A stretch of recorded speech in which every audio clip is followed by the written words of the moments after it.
Welcome to Innovating Leadership, Co-Creating Our Future.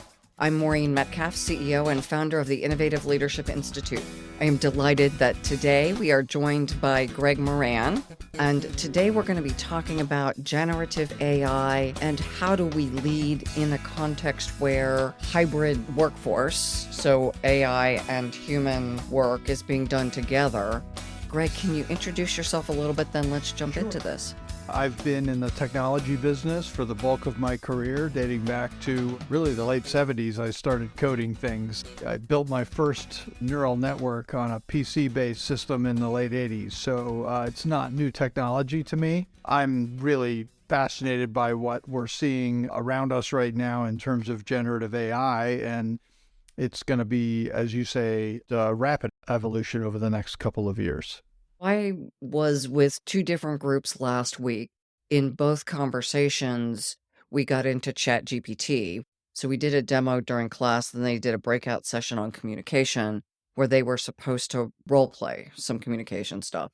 One of the groups worked with ChatGPT to develop their script for giving feedback. And it was interesting to watch modeling of what we'll call the hybrid workforce, not hybrid working from home, but humans and AI, and how this group immediately resonated to, here's a task it can do better to enable me to do my communication better. I'm curious what you're seeing. I mentioned the concept of a tipping point, and I think it's very typical in technology that we will have the idea for something, but we won't be able to implement that idea, sometimes for decades, because the technology is just not capable of doing the things we need it to do. And we see that happen all the time, whether you're looking at quantum computing and why are we even developing quantum computing? Aren't computers fast enough? Well, no, they're not. And we're going to keep making them faster. And when we make them faster, we discover that we can solve new types of problems with them. That's really what you're seeing with the advent of now kind of usable chat artificial intelligence. We've been trying to do this for a long time. It's just that the compute power has gotten high enough and the natural language processing models have gotten complete enough that you can now have it feel like you're interacting in a conversational way with what essentially is a search engine. You know, we've been heading this way for quite a while. You don't have to be that accurate on Google to get a reasonable result. That's the beginning of all of this. But it does require a lot of computing resources, and those resources ultimately start to make things look magical. It's just no different than when we were unpacking the DNA streams. And you've seen the statistics, like the first attempt costs like $250 million and took 10 years. And now it's $50 of computing resources and it's done in 6 minutes. To me, the phenomenon is really how is it going to impact how we do our work, not whether or not it's going to eliminate our work. Because we are meaning-seeking machines as humans, right? And we will seek some higher course of meaning given tools that allow us to do so. So let's now shift to the CEO group. When we did a demo of ChatGPT, the conversation got really lively. In part, to me, the meaning I made from that was I didn't give much thought to automation of the checking out process in my local grocery store. It meant I didn't have to talk to someone, and assuming the person ahead of me was reasonably efficient, the lines processed quicker. So I didn't think about what that meant to the person doing the checkout job. Watching the group see that things they have advanced degrees in can be done relatively effectively by a bot was interesting. And then the story we tell ourselves about what's that going to mean for my workforce, for me. This could be the largest single change to human experience over the course of history. Again, not ChatGPT, but the ecosystem of thousands of these organizations all evolving, co-evolving. Yes, and history is littered with technologies that were the biggest impact on human experience since the last one. So it may be true that, generative AI, contextual AI will ultimately be the next biggest thing that impacts the human experience, but it'll take some time to play out. Inside of that will be a bunch of decisions on the behalf of people around how they're going to spend their time and energy. And you will continue to see, as we have with other technological revolutions, a bifurcation of the people who create the technology, the people who use the technology and apply the technology, and the people who continue to do all the things that are essential to human existence on the planet. That evolves, but more slowly. We live in houses, we need electricity, we need warmth, heat, and light, all of that stuff. We tend to look back at history and we look at changes and we time compress everything in our mind. If I talk to Gen Z people today, they think of World War II as an event rather than it played out over 15 years. But to them, it's just an event. This World War II thing happened, and then it was over, and then some other things happened. But we're living through the actual evolution of it, and it will play out over time. The article I was reading was talking about how quickly things would happen, and it was 40 years, 60 years, 100 years. And the question was the intersection of humans and AI, and when do the machines have a capacity that exceeds humans, I think was the question. And again, the timelines were 40 years, 60 years, and 100 years, depending on which group of researchers and what data and what assumptions. Yes. What was interesting in each of those, their projection had compressed based on what's happened in the last 2 years. And I expect that those projections will compress. The question is, will we recognize the singularity when it occurs? Because, that's how it's referred to is, when does a robot become more intelligent or a computer become more intelligent than a human? And then you run into some very interesting challenges like, how do you test for that? And how would we recognize that moment when it occurred?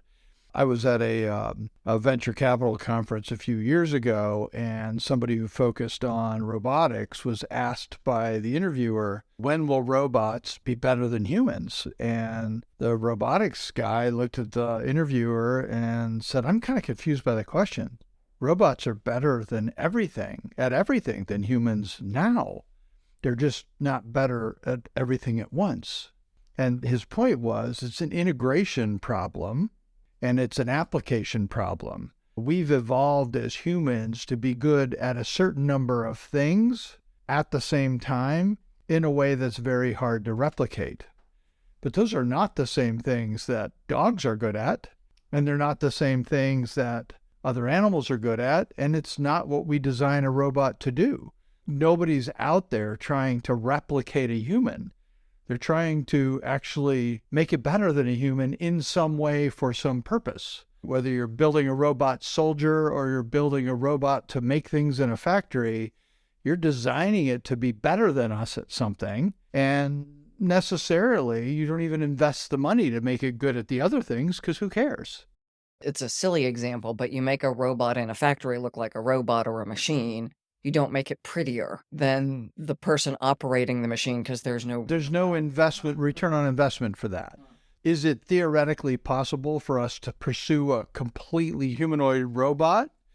Yes, and I'm sure there will be people that do that just to prove the point.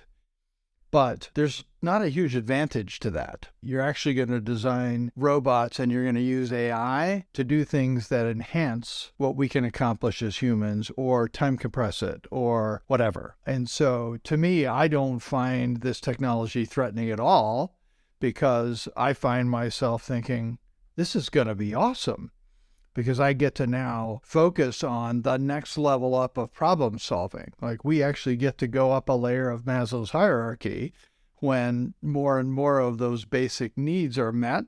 That doesn't mean we're all going to be sitting around contemplating our navels. We'll just be contemplating the next level of opportunity for humanity. There are a couple things that we're playing with.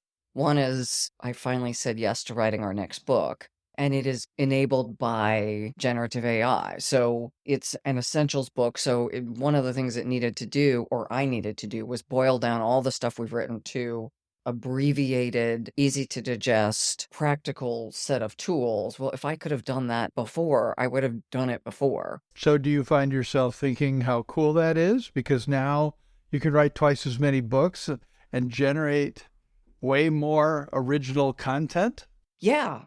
So the first pass on this is go look at my books, look at other research from whomever in our sphere for people who are doing academic research in the space, but then write it in a voice that is highly accessible, give us citations. I still have to go check the citations because it will falsely quote things. I still have to make sure that the synopsis it wrote is the synopsis that aligns with what I believe is true. So you're saying that generative AI is as good at lying as humans are?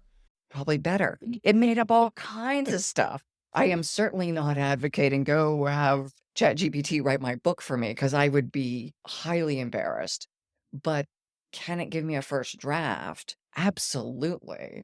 And so it has compressed what I'm able to do, and it gives me the freedom to look at a draft rather than looking at a blank sheet of paper. And if I can then step back and say, okay, no, really, I want it to look like this, it helps me frame my question. The thing you said humans do well, we ask good questions. Then ChatGPT can go back and rewrite, which I've done like 100 times already. But that's a lot quicker because it writes in 2 minutes. I write in 2 hours per pass. And so it's compressed things dramatically. Based on my hit rate, if you evaluated my ability to ask good questions during my dating years in college, I probably wouldn't have rated very high. Well, and if your criteria was like mine, it was cute, funny. It wasn't necessarily good employment potential. I was really hoping that they could look at me and not recoil. That was really what I was going for. But in all seriousness, it does allow us to begin to work at the next level of thinking. And the point that you're making is a really good one. This format that we're interacting in right now is very generative because what you find out is when you're in a conversation, the ability to think and to expand on a topic goes up exponentially. It's not 1 + 1.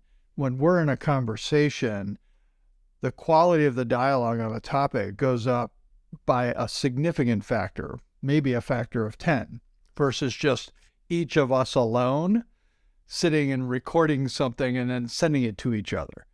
Well, that's essentially what you've got now with generative AI. You can be in a dialogue with a vast array of information that can come at you in a coherent way.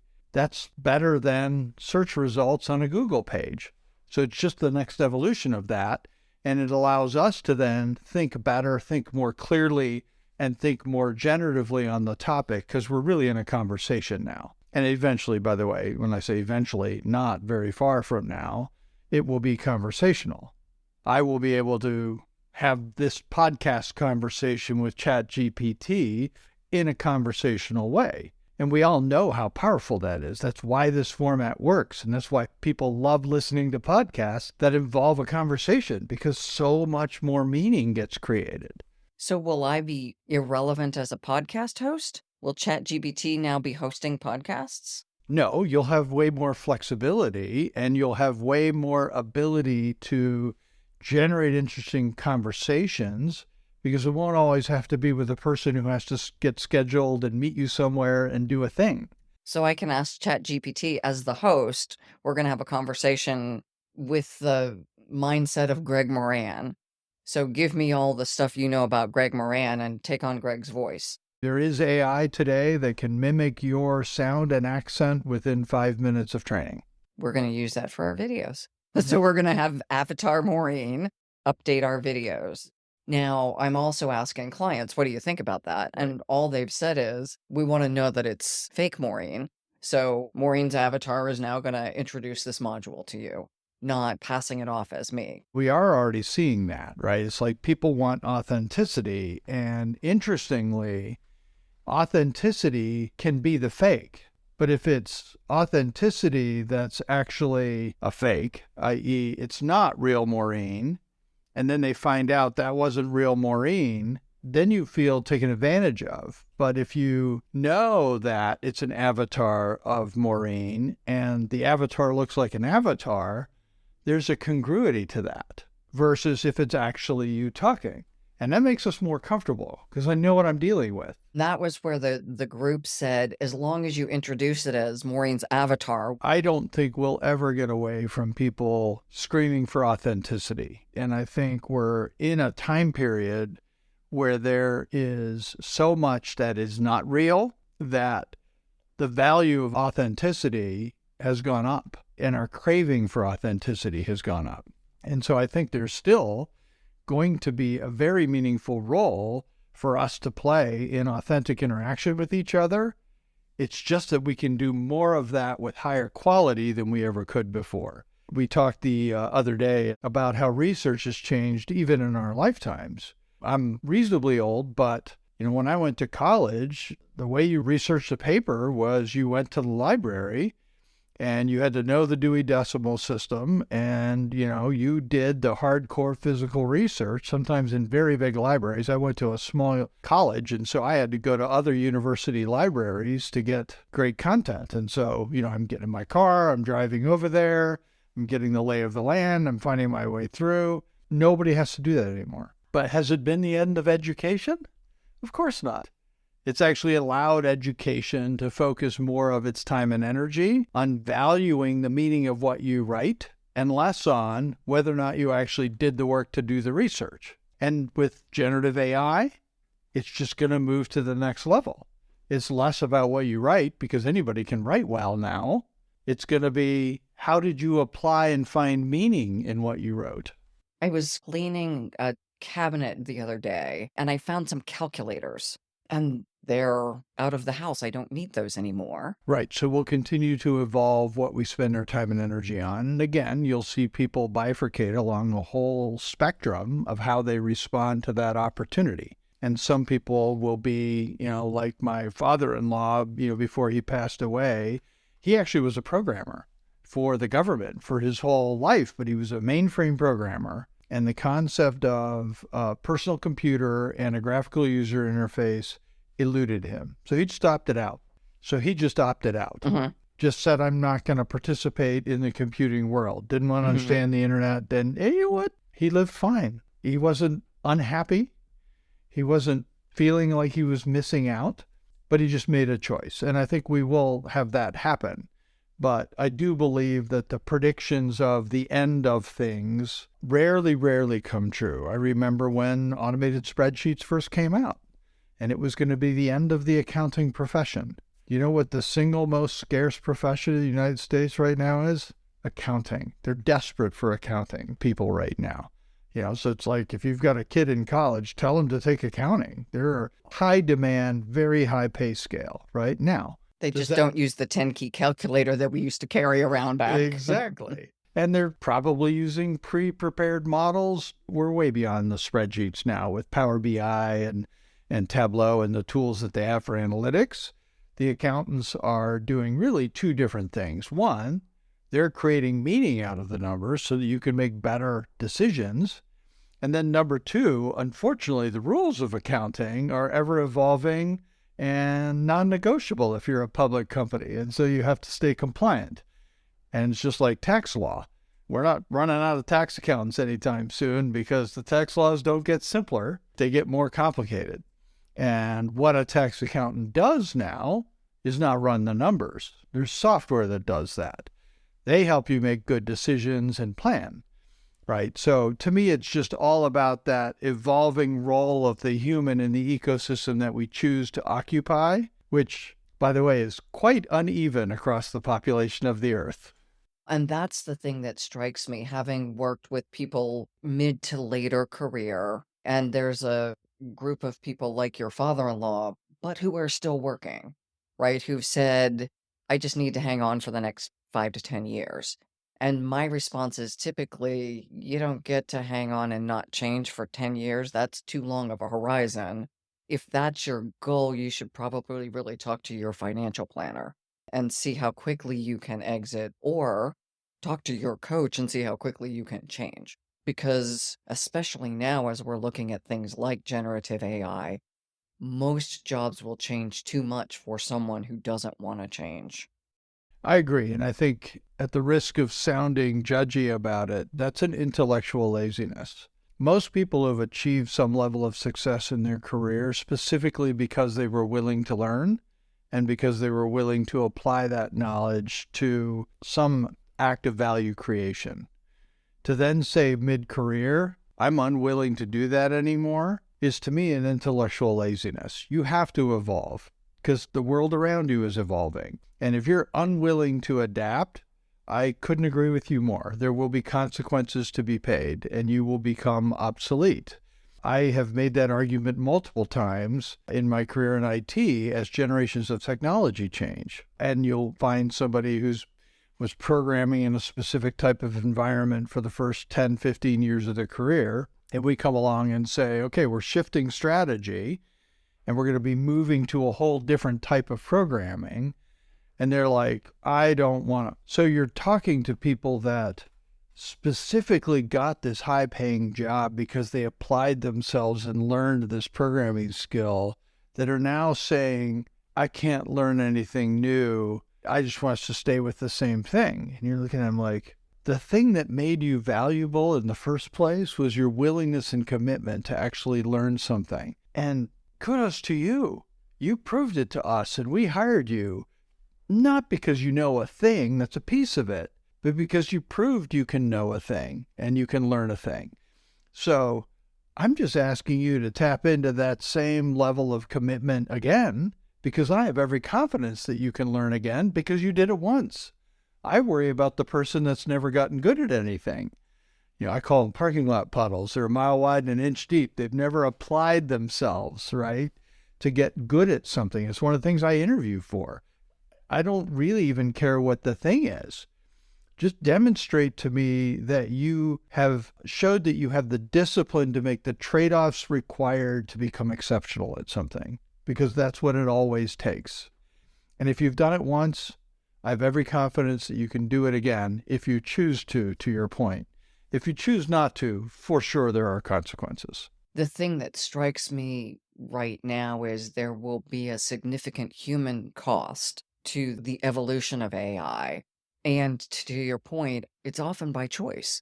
If I choose not to learn, if I just don't want to, then Agreed. And, in those cases, the example I was giving, this was not just a scenario of learn or die. It was, we as a company want to invest in you, and we're willing to pay for your education and give you the time to learn, right? If somebody still opts out, it becomes harder and harder inside of a company where you're accountable for achieving outcomes and creating value to accommodate that. But for people who are willing and that we create the opportunity for, I think it's going to be a fun world. I'm having a blast playing around with it. Just to get to do this is exciting.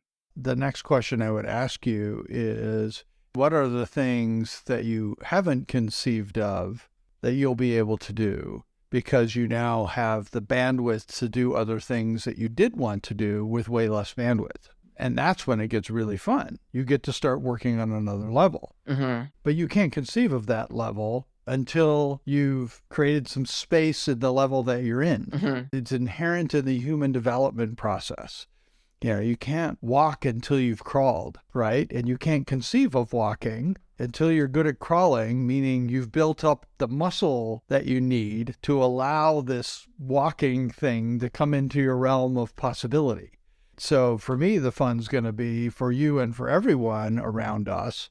Once you actually start to create space in your life, because these tools now create bandwidth for you, and you can get a bunch of things done that were in your backlog and they're now not in your backlog, and you have time to think about what would I do next or what else can I do, that's when it gets fun. That's actually what we're observing. ChatGPT is simply the outcome of people asking that question because there wasn't much else to be done with the stuff they had. So what's now possible? So let me ask you, what would you do with an extra 2 hours a day? I told the story the other night, and at the risk of being mildly inappropriate in this interview, I'll retell it. A few years ago, I was in a corporate meeting, and we had brought in a speaker to talk to us, and he was, at the time, I believe, the president of Singularity University in San Francisco, maybe Palo Alto. He was talking about this concept of the singularity and the fact that it's going to create a lot more leisure time. And I don't necessarily accept the premise that we will treat all the time that is created as leisure. I think because as critters, we're competitive. If we're given more time, we will want to figure out how to win with that more time. And it won't be everybody, but it'll be a lot of people.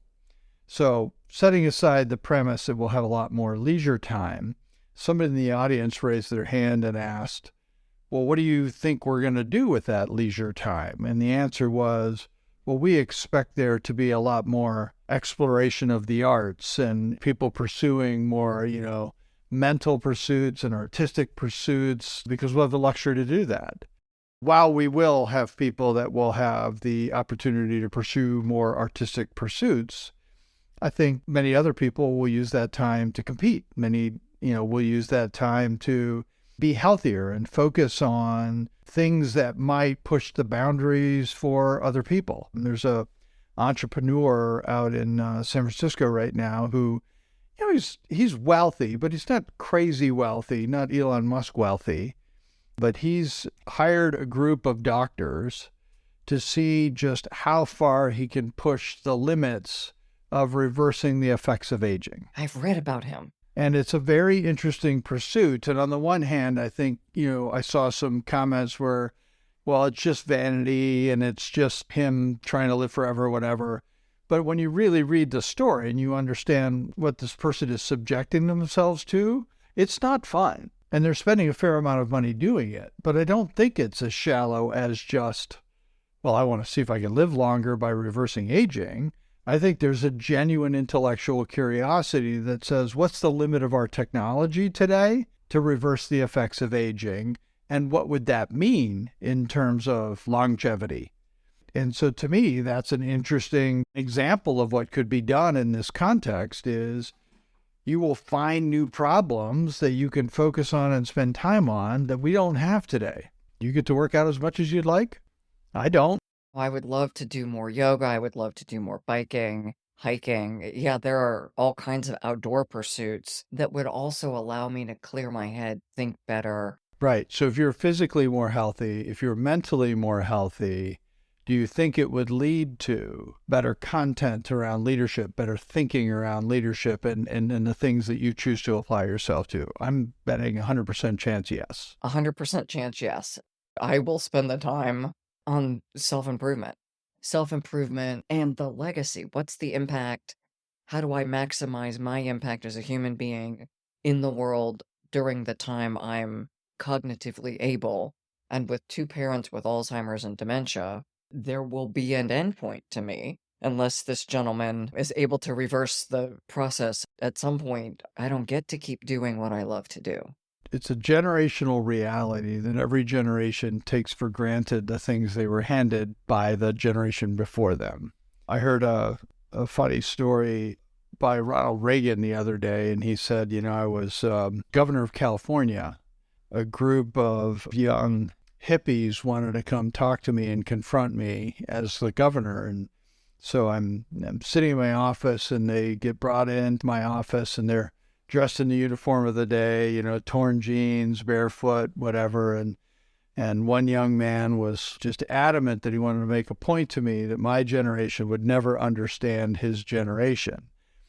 And, it's not something that I'm used to hearing. And so I accepted that and tried to move beyond it. But the young man wanted to really make the point, and he went on to say, you haven't lived in a world where we have advanced computers and the ability to fly between continents in a few hours, and you didn't grow up with that, so you'll never be able to understand my generation. And he said, normally when I'm in a conversation like that, I think of a good comeback after I get home that night, but this guy went on so long, I actually came up with a pretty good answer while he was talking, and so I let him finish, and then I interjected, and I said, you're right. We didn't have those things when I was growing up, but that's because we invented them. And I think that's true now, right? So the generation of my kids, their kids are going to grow up with this as an assumption. It's exciting and new for them, but their kids are going to grow up it's a normal part of their lives. And so they'll be working at that next level, and they're going to accuse my kids of not understanding them, and the cycle will continue. But each generation is getting the opportunity to work on problems at a different level. And in every generation, you will find the pioneers that push those limits and show us what's possible. And we can think of plenty of examples of that from our generation. Again, at the risk of polarizing, but I don't intend to, Elon Musk is one of those people that whether you like him, don't like him, like what he says, don't like what he says, that's not the point. The point is he's relentless at solving problems that people think can't be solved. I don't suppose he'll succeed at all of them, but he succeeds at a lot of them. And he succeeds at them because he has this absolute undying belief in the power of humanity to solve problems that they hitherto thought were unsolvable. And he's done it a couple of times in his career in very meaningful ways. And he's young enough, he'll keep doing it. For some period of time, for sure.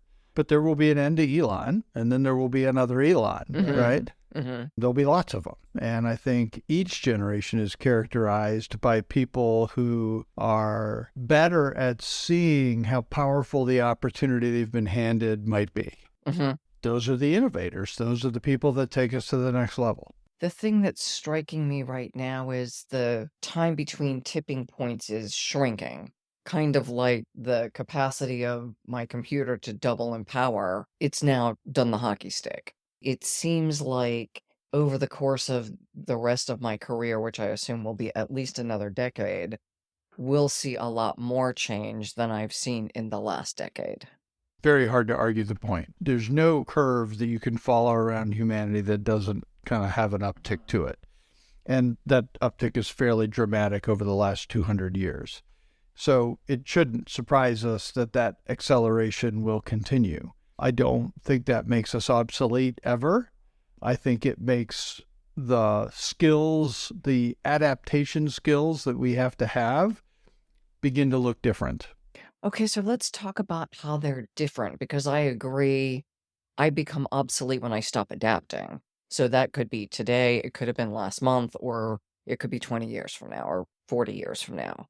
But what does adapting look like for the next 5 years, and how is that different than the last 5 years? I don't know that it looks that different. I think it's that we have to accept that anything we take for granted, any assumption we make about technology, will not be true for very long. It's a mindset shift as much as it is an actual adaptation that we have to make. Although there is some real adaptation that we have to make, right? I mean, we can look at things that adapt slowly over time that we just adjust to and don't really even think about. 5 years from now, we will take for granted that if we have a new car, it can drive itself. Mm-hmm. We may not choose to let it drive itself, but we will take for granted that it can. That's an inevitability in my mind, right? And what is the adaptation that emerges out of that? Your driving time can be productive time without taking the risk of dying. Yeah. We have lots of people that are turning driving into productive time right now, but they're doing so at an extraordinary risk, right? And that will go away. So to me, that's just recognizing that anything you take for granted from a technological standpoint, you should not take for granted for long. And maybe your mindset should be beginning to move towards, I should take nothing for granted. I should not accept anything at face value, or that it's the end of the game, because it will not be the end of the game. We've talked a lot about the mindsets, the 7 mindsets for what we believe are effective leadership. And as I continue to revisit, are those still valid? It seems like when change happened slower, they weren't as required as they are now, and not as required as they will be over the next 5 to 10 years. If I'm not obsessively curious, rather than just intellectually curious, I'm probably going to get left behind. I tend to agree. I'm thinking of an analogy here around language. We've got more people on the earth than there have ever been, and we are more connected than we have ever been in real time. So language evolves very rapidly and at mass scale. So a new piece of vernacular can make it into common usage in a small town in Australia, and it can be in Canada in a day and start being used because somebody thinks it's cool because it was on Instagram or it was on one of the other social media platforms. TikTok, you got what, 2 billion people watching that every day? Like crazy numbers. So if somebody says something cool on TikTok and it goes viral, that's what it means. It means it spreads very, very fast and becomes part of common usage and language, and that can happen in 24 or 48 hours. To me, that's an example of you don't take anything for granted. And if you use a word and somebody gives you a funny look, ask, why are you giving me a funny look when I say that word?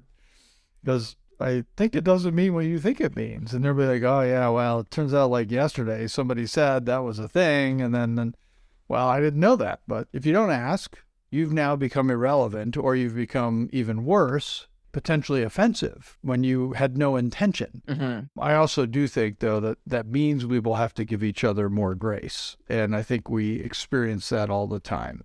That's going to be harder to develop. I'm just thinking of the amount of overwhelm. I'm not on TikTok, so I will miss the viral changes announced by TikTok. But how do I keep up with all this stuff and continue to work out and meditate and do the things for my health and have downtime? I don't know that you have to keep up with all the stuff. You have to keep up with the stuff that's relevant to the work you want to do. And you'll have more flexibility about what that is. That's great. But I do think you have to be discriminating. You've got to make the choice. Mm-hmm. I don't want to be relevant to everyone. I can't be. Yeah, it's an impossible goal, and it's not a meaningful objective, right? Like at the end of the day, you have to choose your audience, choose your life's mission, choose where you want to be generative, where you want to be creating value, and focus your energy on that space. And inside of that space, I do think, as you're pointing out, we have to be eternally curious. What are you most curious about right now as you watch this coming online and think about how to apply it to your life and your work? The role that AI can play in helping us make better decisions faster. And some of this has come out of like the work we're doing at my company, but I'll apply it more broadly. When I look back on my career and the work that I've done in strategy and the role that I've played in running large organizations, sometimes in tumultuous times, I've concluded that the only true sustainable advantage, competitive advantage, is better, faster decisions. A higher quality decision made on a more timely basis is the only source of competitive advantage. What does that mean?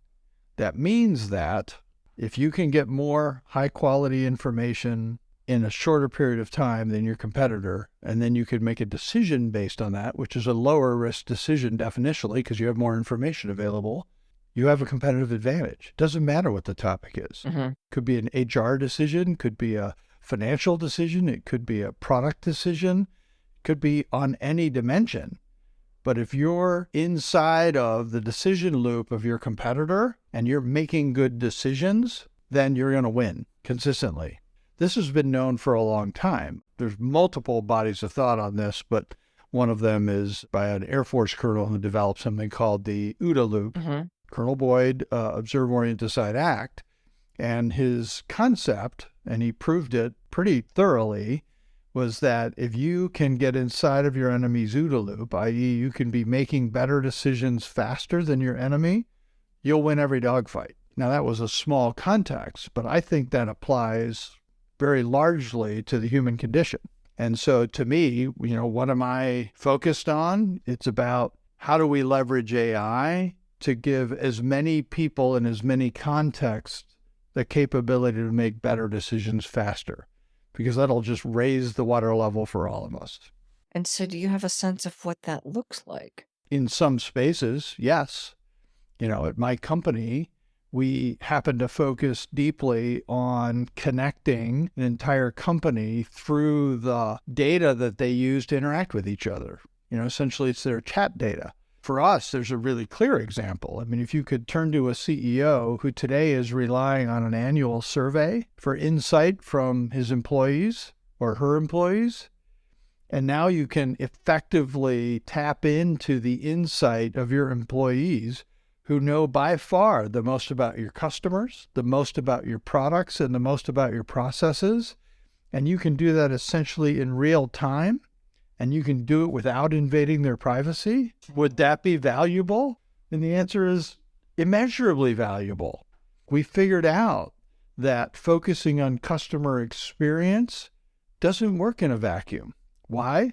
Because all you do is yell at your employees to work harder to create an experience for your employees. You're not making a good decision. Well, if you really want to impact the customer experience, you have to impact the employee experience. Well, what does that look like? Well, I don't know. We should probably ask them. Then you ask them, and 60 days later, you get a survey result that's been filtered, and it's not equally distributed. It tends to repress underrepresented groups because they don't want to participate in surveys, because they don't want their head above the parapet, right? So you got all these problems with that kind of mechanism. And if you could wave a magic wand and say, using AI, we can tap into the collective intelligence of this organization in an authentic way without invading their privacy, that gives everybody an equal voice, and those are the people that know the most about your customers' products and processes, would that be valuable?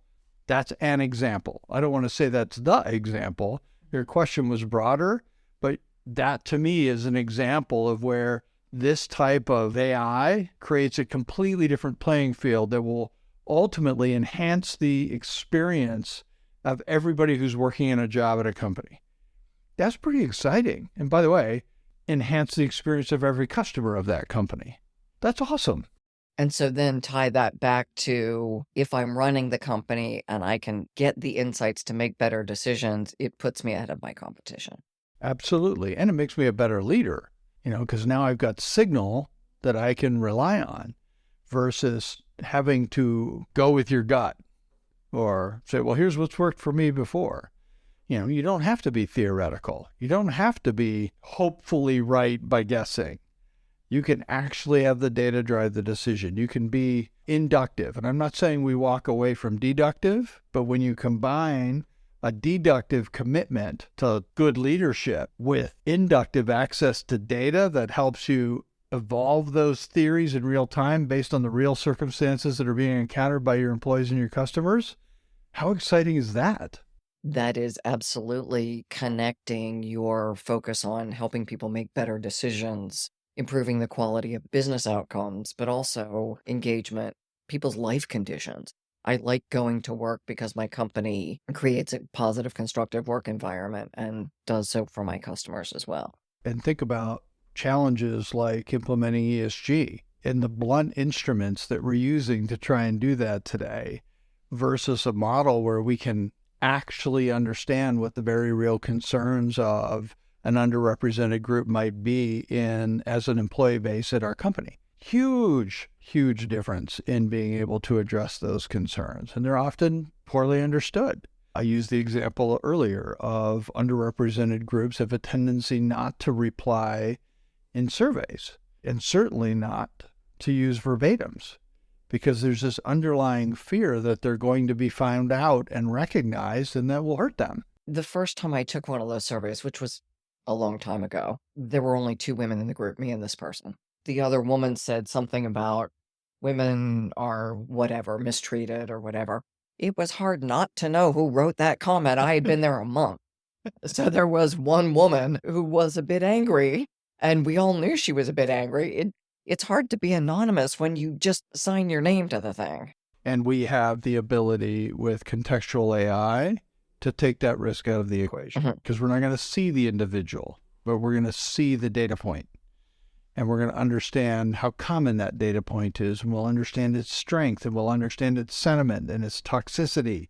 And so we really begin to get the shape of an issue, and now problems can be anticipated, or problems we didn't know existed can be solved. That's next level thinking. That's the sort of thing that I'm talking about. And we've heard that from our customers already, who have said, we didn't even know this problem existed, and we wouldn't have known without your software, and we were able to deploy a fix to it when before we wouldn't have even known it happened.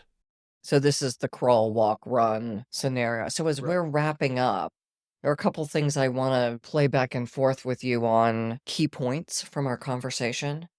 One, there are huge opportunities. Not to mitigate, yes, there are risks, but huge opportunities for us to elevate the work we're doing. Yeah, I don't think we should be afraid. I do think we should be thoughtful and pay attention.